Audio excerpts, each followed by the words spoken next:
Previously on Mandatory Redistribution Party. Visit North Korea. Fuck. Because I'd love to know the story behind Visit North Korea. Well, they must have a link to the actual North Korean state. And yet, Of course they do. be themselves 20-something irony-poisoned. Like, it's like a dream job, isn't it? To make memes for North Korea. And the whole internet is going, is this? What is this legit? It is. But she's saying to Thanos, did you travel to North Korea? Thanos says yes. She says, what did it cost? And he says, just 475 euros for an ultra-budget tour. That's Gamora, Thanos' adopted child, Right. from a planet he destroyed. Like, but I don't think it's actually her. I think it's like a phantom in his mind. Like it's a manifestation of his own guilt for murdering her. We should approach them for an interview.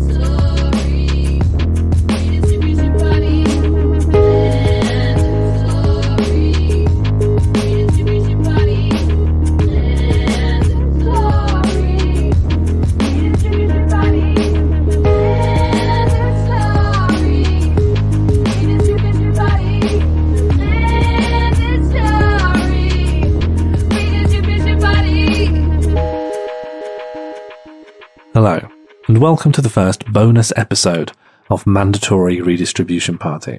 We have elected to make this interview a bonus episode, as opposed to a part of the standalone main series, because it's strictly supplemental to episode 14, Pripyat Hut. So if you've not listened to that, then I strongly recommend you do so before going any further.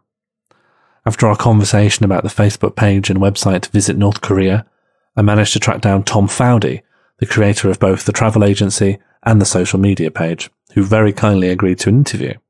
I have to admit, I was a bit wary about meeting the person behind Visit North Korea and presumed they'd either be a Vice Media style edgelord young entrepreneur trying to make money in a controversial way, or a full-on authoritarian communist apologist who'd learned to stop worrying and love the regime. However, the person I met was neither, and in fact Tom had quite a lot of interesting and thoughtful points to make about the perception of North Korea and the value of trying to humanize a place that is correctly understood to be authoritarian and problematic on many levels. And in doing so, puts a human face on one of the most bizarre travel agencies on the internet. So without further ado, I present Tom Fowdy of Visit North Korea. Have you found a lot of people thinking that the business is actually a joke or not engaging with it as a business because they think it's a prank? Oh yeah, we get this kind of thing every single day. Every single day there's always a comment or a message saying, hey, is this satire or a real pitch? And I completely get it because it's bizarre and it's unique. And obviously it's such a niche here and abnormal travel, venture that it's hard for the average person to take that seriously. Yeah, and I'd also say that that's maybe compounded by the memes that you put out. It's not treated like a normal travel agent Facebook page as well. It's because when I first saw it, you were putting out those Thanos memes. Yeah, they went like extreme in terms of their reach. I think that's how I found out about them because, I mean, I have to ask, like, when you're advertising for the Democratic Republic of North Korea, and you're using Thanos to do it, who is demonstrably like an evil antagonistic character of a famous Marvel franchise, that to me was like, this must be a joke because surely you'd pick Spider-Man or Captain America or someone who isn't trying to destroy half the universe as the spokesperson for your travel agency. Yeah, I completely get it. I mean, there wasn't an intended message in using Thanos apart from the fact that after Avengers Endgame came out, Thanos had created himself into several very popular memes.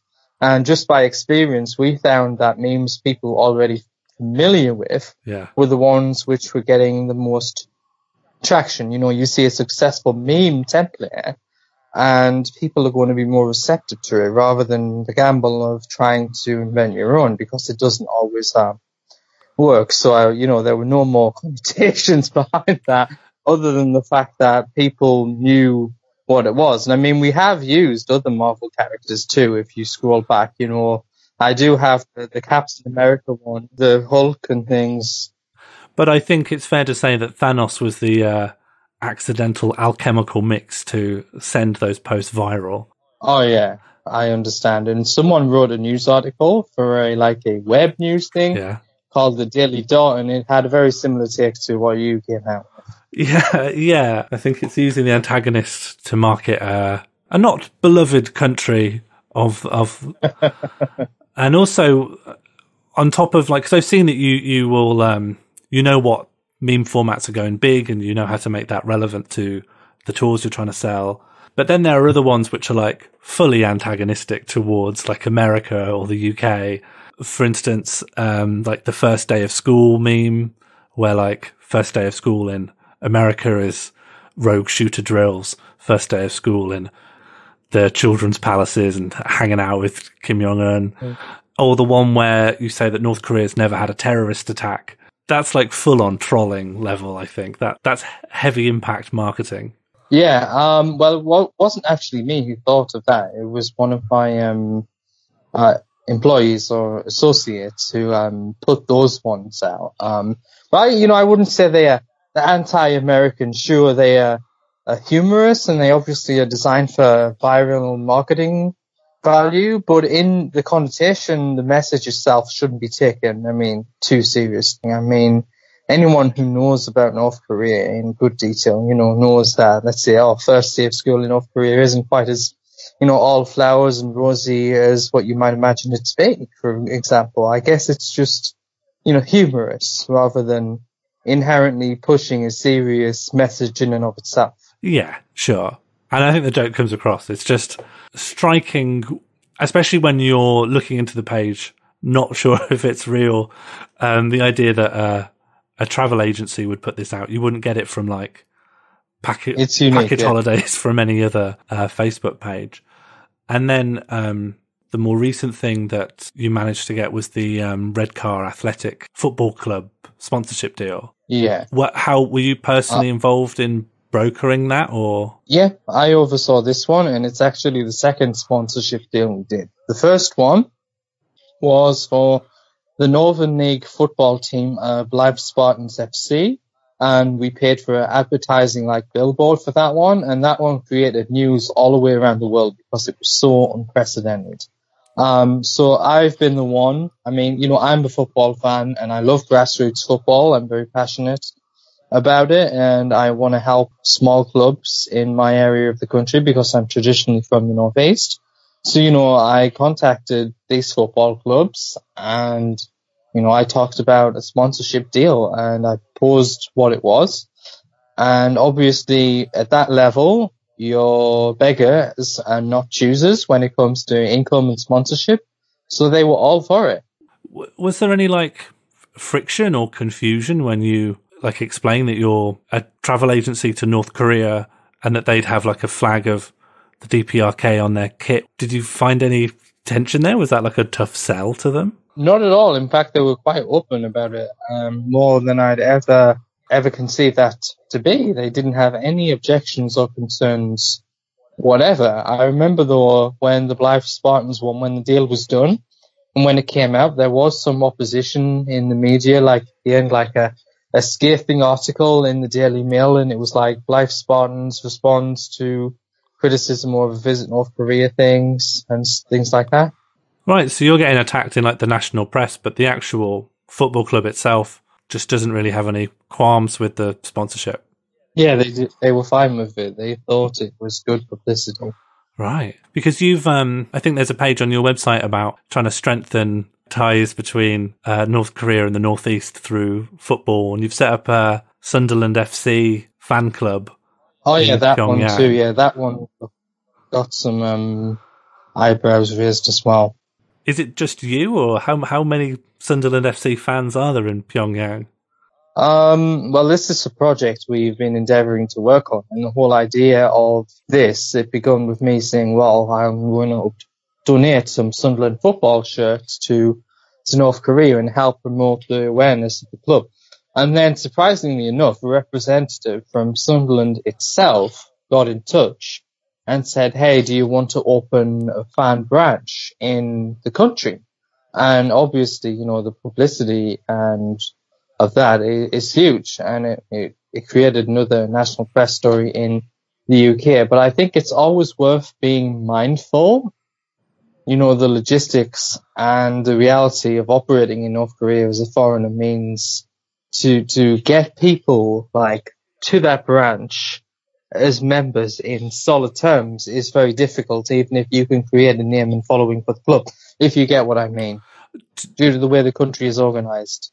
I'd love to know more about that in more detail. Like, what are the actual practical hurdles of trying to start a Sunderland FC fan branch and have signed members in North Korea? I mean, obviously, I have the shared awareness of the North Korean state, but I wouldn't actually know practically what stands in your way. Well, this is North Korea, and it's obviously, you know, things between visitors and the government are subject to what I would say a form of supervision.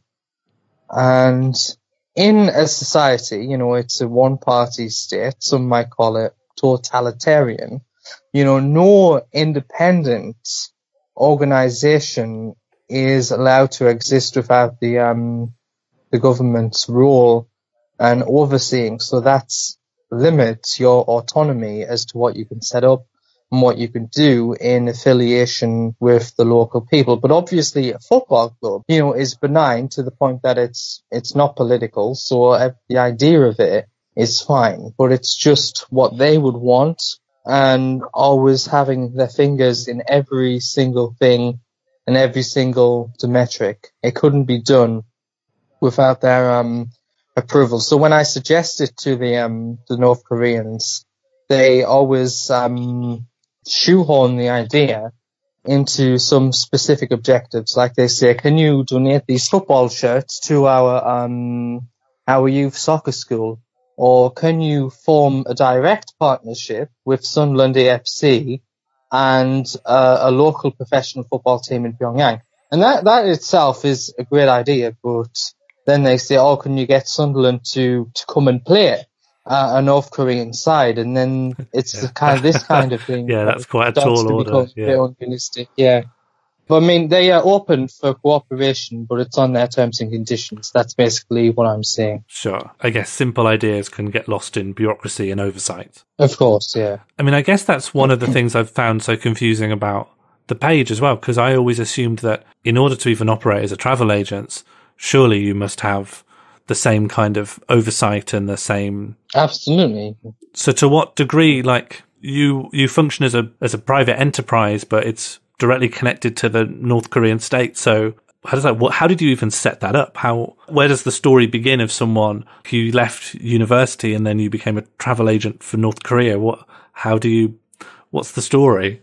So to explain it, you know, my organization is not owned by North Korea at all. Mm-hmm. They don't have any say in what I do on the outside. But how it works is that you'll have a North Korean travel agent on the inside, and they will form partners with people on the outside and sell the tour packages, and essentially the outside agent is working with them to set the itineraries and the programs and bring people in. So obviously you're not owned by them, but you have to work in correspondence with them.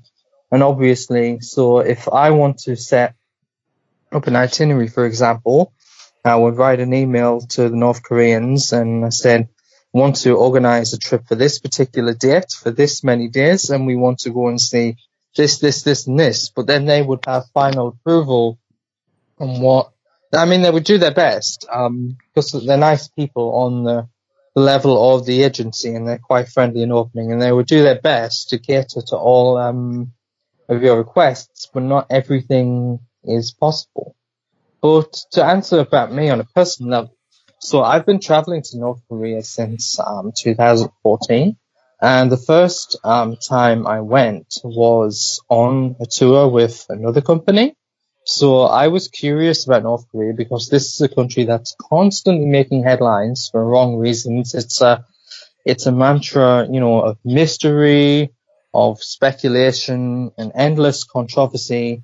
And so I get latched onto this idea that I should go and see it upon learning that you actually can, because I thought, it will be a different experience. And, I don't know what was going through my mind at the time, because when you don't know anything about it, it's so startling and so frightening.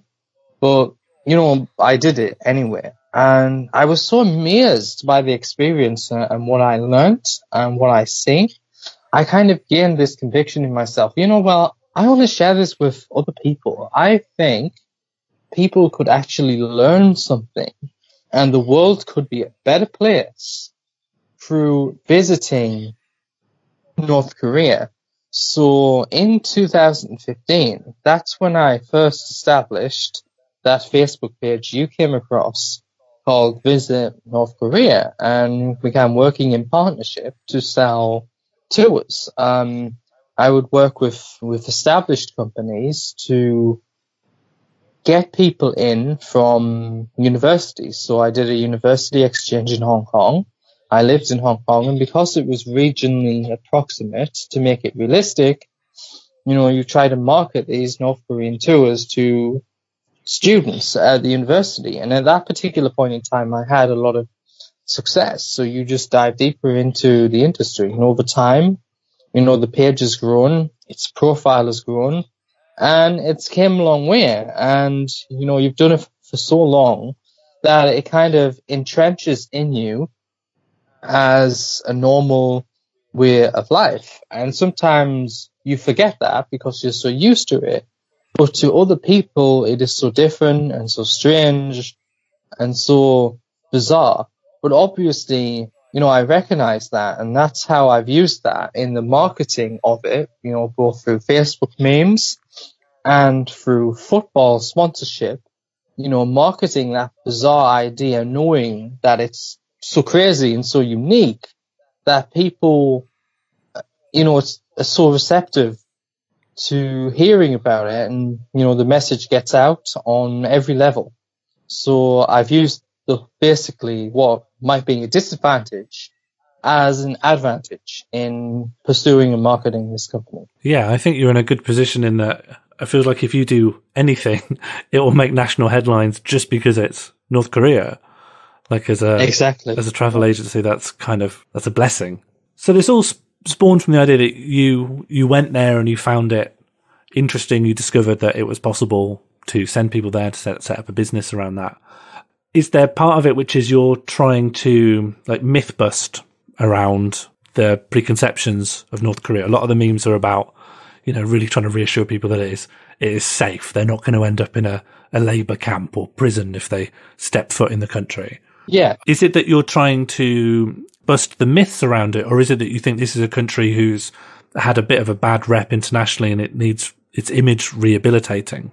Yeah, I'm trying to myth bust. And when you see that in the memes, that is a deliberate, intentional messaging. I think there are a lot of misconceptions about North Korea. Obviously, there are a lot of legitimate concerns about it too. But from the experience, I learned most of all that North Koreans are human beings and that we shouldn't shun them or isolate them from the world. So my project does see the value in promoting human engagement and exchanges, because I think knowledge and understanding might be able to change the way we view each other and the world, and be able to address the issues of North Korea in a more objective and less antagonistic light. So yeah, I'm trying to myth bust. I mean, I've been there many, many times. I've never had any problems, and nobody I've ever gone with on groups have ever had any problems either. And sometimes you learn things and you realize that the media hasn't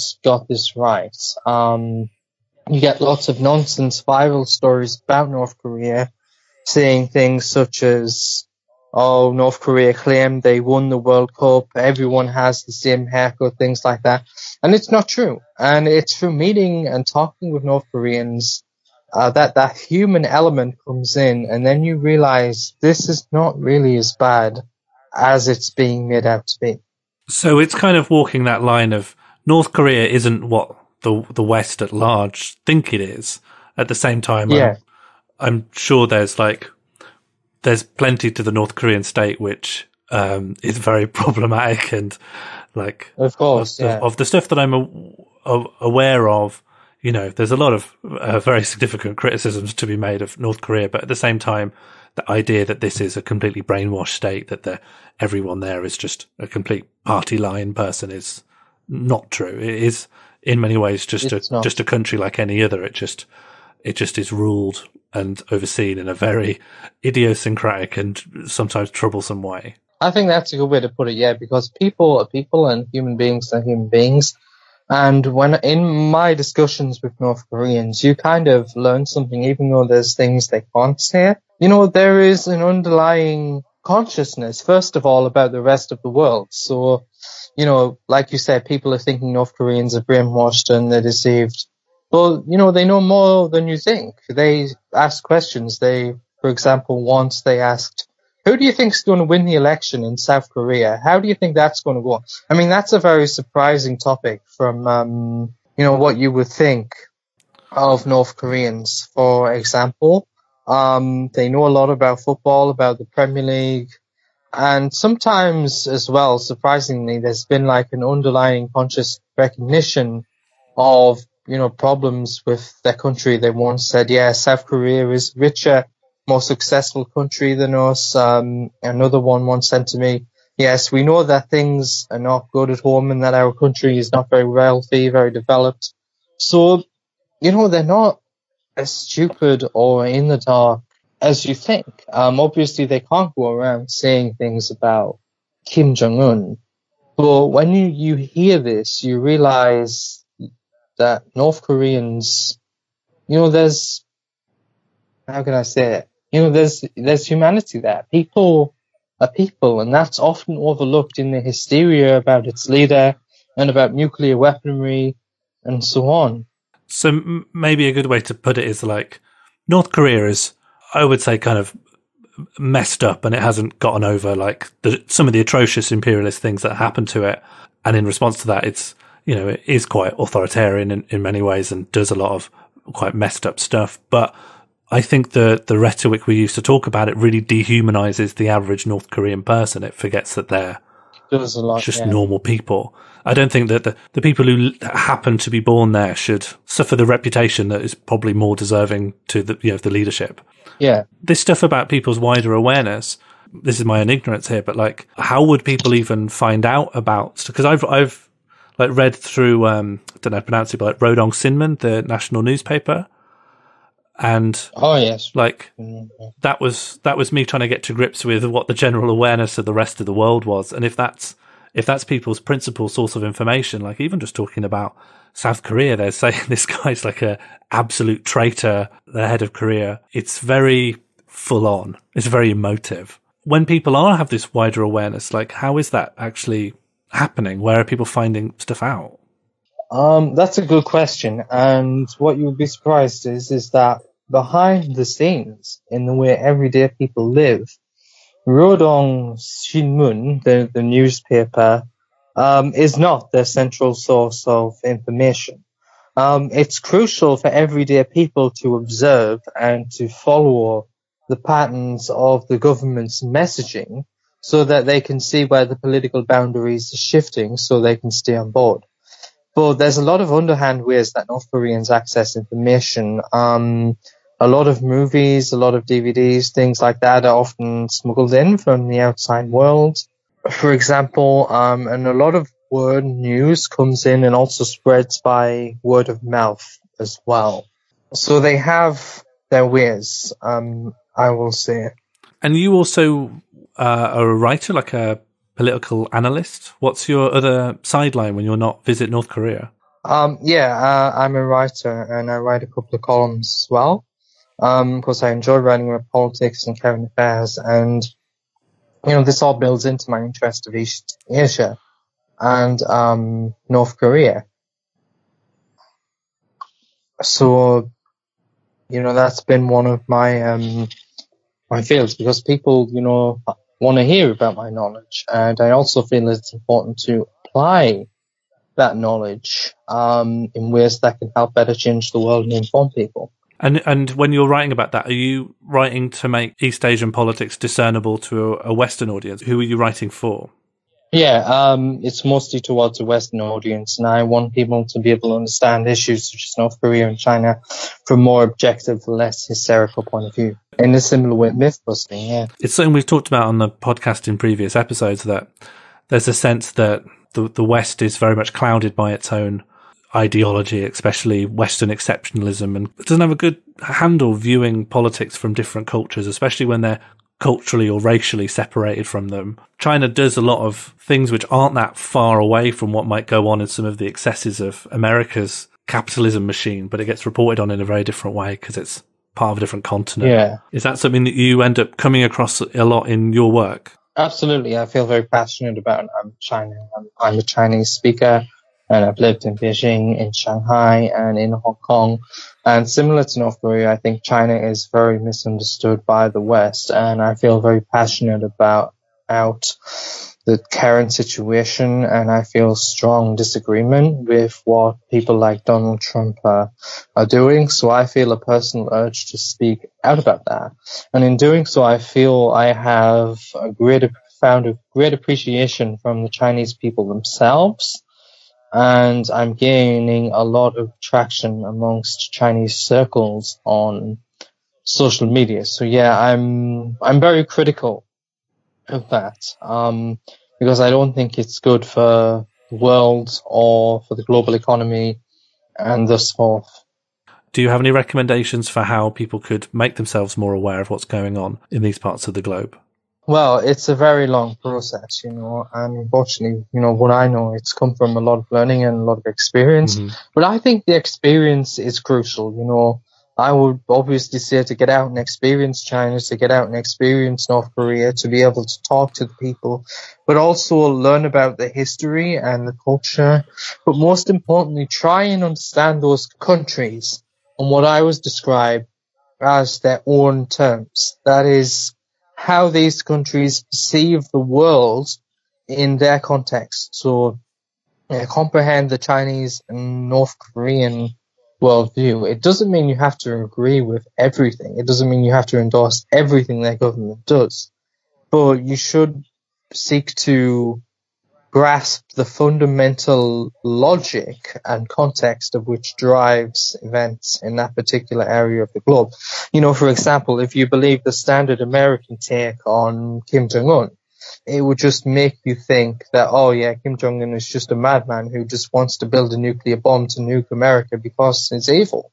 But, I would say the situation, even if the idea of building nuclear bombs is not correct and not appropriate, the whole mantra behind that is a lot more complex and reasoned than you think. And he's probably not going to launch a nuclear bomb at America, but he's building a nuclear deterrent because North Korea's politics is conditioned on the decades-old logic of state survival and the belief that they must avoid domination from other powers, for example. So it's important to understand the internal logic of a country before you rush to any conclusions of it. Yeah. Although I still think that you can still feel the need to unilaterally condemn certain behaviours. Like, if North Korea was discovered to, or as certain people have claimed, is doing forced labour camps for people who disagree with them politically, I wouldn't think that someone would need to stop themselves from condemning that until they know the full picture. Well, as I just said, it doesn't mean you have to agree with those things, sure, but you can understand them in less hysterical light. I mean, it doesn't mean, for example, what I just said, that, building nuclear bombs and the threats to global peace and stability that come with it are a good thing. I think what I'm trying to say is that if we understand these things better, we have the mind and the ability to be able to address and approach them more. I mean, as a person, I think my personality is that I don't believe in judging other people too harshly. I like to understand people, why they do what they do, even if I don't like it, you know? I mean, just because I understand something doesn't mean I'm going to encourage it or approve of it as the right thing to do, if you get what I'm saying. Yeah, the way people treat like atrocities in countries far more distant culturally to their own. There's this mindset in the West that liberal democracy is the model for what a civilization can be. And if anything happens that's atrocious in a different country or with a different regime, it is seen as it is a natural result of their strangeness or alienness or backwardness. Whereas when atrocities happened in America, it was like, oh, it was an accident. It was a deviation from our norm of usual liberty and freedom for everyone. So I get what you're saying, that context allows you to understand even the worst elements of another country without it being othering to it, or without it there being some sort of xenophobia attached that naturally follows ignorance. Yeah, of course. It's a diametric logic, what I would call othering, where you see something different to you and thus you exaggerate, subconsciously you exaggerate and span out the differences from that which is your own. And obviously there are many things America would do, perhaps on a foreign policy scale, that it would not tolerate from others. You know, what is one country's national security is another country's aggression and warfare, you know, for example. So I think it's always important to be level-headed. Obviously, I would not be endorsing North Korea's political system as a model for the rest of the world or for my own country, because obviously that's just ridiculous. You know, you recognize what is wrong and why that doesn't work, but I just always think it is best amongst everything to understand foremost. And then once you find a mutual understanding with someone you may be antagonistic to or hostile to, the way you interact with each other changes. And so you open up, and then you find it in yourself to change not only your behavior, but theirs as well, through example and through being one. You know, if you've ever heard of Aesop's fable, where the sunshine and the wind, the sunshine, by being one, can get the man to take off his jacket, but the wind that tries to blow it off by force simply can't, and he tugs harder. And I think North Korea is like that in many ways too. You know, the more you try and condemn it and wage belligerence against it, the more it's going to resist and buckle down, because politics works under a dictum of security as well. Just like people, if you feel more secure, you're going to be open up and more willing to compromise. But if you feel less secure, you're going to isolate yourself, you're going to buckle down, and you're going to be showing your teeth and growling like a dog in your approach to the world. So that's how I see it. So I guess it's not only introducing people to North Korea, but also opening up North Korea, even in only a small way, to the rest of the world. Yeah, and I take great pride in doing that. I want to see North Korea open up and be more embracing too.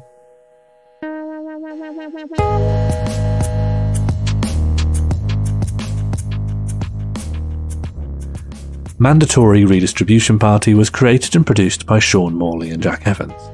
Our main title theme was created by Ella Jean. If you've enjoyed the podcast and want to lend us a hand, then reviews on iTunes and likes and shares on social media are incredibly helpful in helping the podcast grow, flourish, and brandish its mighty face towards the sun. Thank you.